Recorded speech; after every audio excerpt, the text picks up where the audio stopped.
Regime republicano, ou também chamado República de Oliver Cromwell, aconteceu nos anos de 1649 a 1659. Oliver Cromwell nasceu no leste da Inglaterra no dia 25 de abril de 1599. Filho de um pequeno nobre do campo, estudou em escolas puritanas, nome dado à religião protestante da Inglaterra originária do calvinismo. Oliver também foi um militar e ditador inglês. Bom, depois da morte de Carlos I, deu-se um fim da monarquia e a criação de uma república. Então, em 19 de maio de 1649 foi proclamada a república e Oliver Cromwell recebeu do parlamento o título de Lorde Protetor da República. Oliver Cromwell era um líder fora dos padrões de pensamento da época, pois ele apoiava a ideia de liberdade religiosa. E como o reino inglês estava se recuperando da transformação da dissolução das instituições feudais, essa ideia virava meio que revolucionária. Outra questão que Cromwell apoiava era sobre a promoção de mérito e não de berço, de nascimento, como acontecia, que só beneficiava a nobreza. Então, com essa ideia de mérito, ele decidiu criar um exército novo, New Model Army, para se defender da Revolução Puritana. Como a escolha dos soldados para o exército era por mérito, houve maior participação popular. O exército, agora, tinha mais interferência na tomada de decisões. Como a guerra tinha um certo caráter religioso, isso atraiu muitos soldados ao puritanismo. Alguns pastores foram tirados de suas funções e passaram a pregar na guerra. O exército novo também era conhecido como cabeças redondas por conta do formato do capacete utilizado, que era arredondado e de metal. Em 1651, Inglaterra, Irlanda, Escócia e País de Gales foram unificados numa só república, a Comunidade Britânica, sob o comando de Cromwell. Também neste mesmo ano, acontecia o Ato de Navegação, que foi uma lei criada para acabar com a concorrência do transporte marítimo da Holanda e aumentar o inglês, pois a Inglaterra tinha medo e se sentia ameaçada com o poderio holandês. Então, criou essa lei de que somente os navios europeus transportariam suas mercadorias para chegar aos seus destinos, ou então, caso ocorra algum imprevisto com os outros países da Europa, os ingleses se ofereciam para levar. Deste modo, a Inglaterra se fortalecia cada vez mais pelo comércio internacional e aproveitava dos recursos tirados do Novo Mundo para investir cada vez mais em sua frota marítima. Dissolução do parlamento. Carlos I assumiu o trono após a morte de seu pai, Jaime I, em 1625. Em 1628, foi obrigado pelo parlamento a assinar a Petição dos Direitos, em que se via impedido de convocar o exército e criar novas taxas sem a aprovação do parlamento.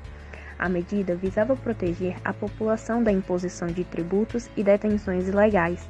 Um ano depois, após conseguir a aprovação de impostos que o interessavam, Carlos I dissolveu o parlamento.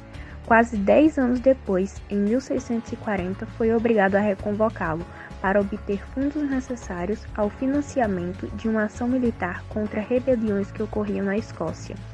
Frente a isso, parlamentares da burguesia mercantil e de nobres capitalistas detentores de pequenas propriedades conseguiram a manutenção pelo rei de um exército permanente e também que a política religiosa passasse a ser controlada pelo parlamento. Entretanto, o parlamento tentou novamente limitar o poder régio, tendo como resposta de Carlos I uma nova tentativa de dissolução. O resultado dessas ações foi o deflagrar de uma violenta guerra civil e da Revolução Puritana. Liderados por Oliver Cromwell, os combatentes revolucionários dividiram-se em duas facções políticas, os Diggers e os Levellers. Os primeiros defendiam uma reforma agrária espontânea que garantisse o acesso dos camponeses à terra. Já os Levellers buscavam a total igualdade jurídica entre os cidadãos e a liberdade de culto religioso. Dessa maneira, as camadas populares inglesas se fizeram presentes no debate político da época e se caracterizaram por sua radicalidade política em assuntos como reforma agrária, Diggers, e igualdade de direito entre todos os cidadãos, Levellers. Com o novo exército modelo, Cromwell conseguiu esmagar as forças da coroa.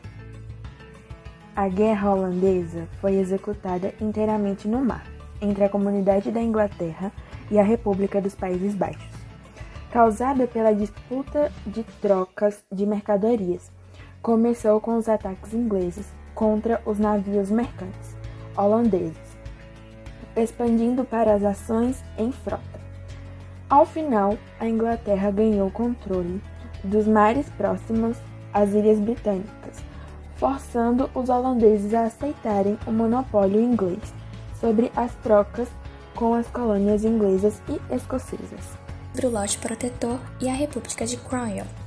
A República na Inglaterra esteve longe de ser democrática. Em 1653, sob o título de Lorde Protetor, transformou-se em um ditador vitalício e hereditário, um líder máximo e gozando de direitos políticos ilimitados. Sob a ditadura cromwelliana, as estruturas feudais ainda existentes na Inglaterra foram eliminadas. As terras dos partidários do rei e da Igreja Anglicana foram confiscadas e vendidas aos produtores rurais, além de extinguir impostos arbitrários e legalizar a propriedade absoluta da terra e o cercamento dos campos para produzir para o mercado. O liberalismo econômico estava em rigor na prática. Ao mesmo tempo, Cromwell deu impulso ao desenvolvimento comercial e marítimo na Inglaterra, manteve a conquista da Irlanda e da Escócia e ampliou o império colonial inglês nas Américas, conquistando praticamente a hegemonia inglesa sobre os mares. Após a morte de Oliver Cromwell, em 3 de setembro de 1658, seu corpo foi velado em público na abadia de Westminster, assim como foram feitos os funerais dos monarcas que o precederam. O parlamento do governo de Carlos ordenou a exumação do corpo de Cromwell na abadia de Westminster e a exumação de outros regicidas. Richard Cromwell, nascido em 4 de outubro de 1626, foi um estadista inglês, filho de Oliver Cromwell. Sucede o pai como Lorde Protetor da Inglaterra enquanto república. Mas Richard Cromwell não era um líder hábil como seu pai, não tinha a confiança do exército e não conseguiu se manter no poder por mais de 17 ou 18 meses. Ele foi para o exterior e viveu em relativa obscuridade pelo resto de sua vida, morrendo em 12 de julho de 1712 aos 85 anos. Um novo parlamento, eleito em 1660, decide-se pela restauração da monarquia dos Stuarts.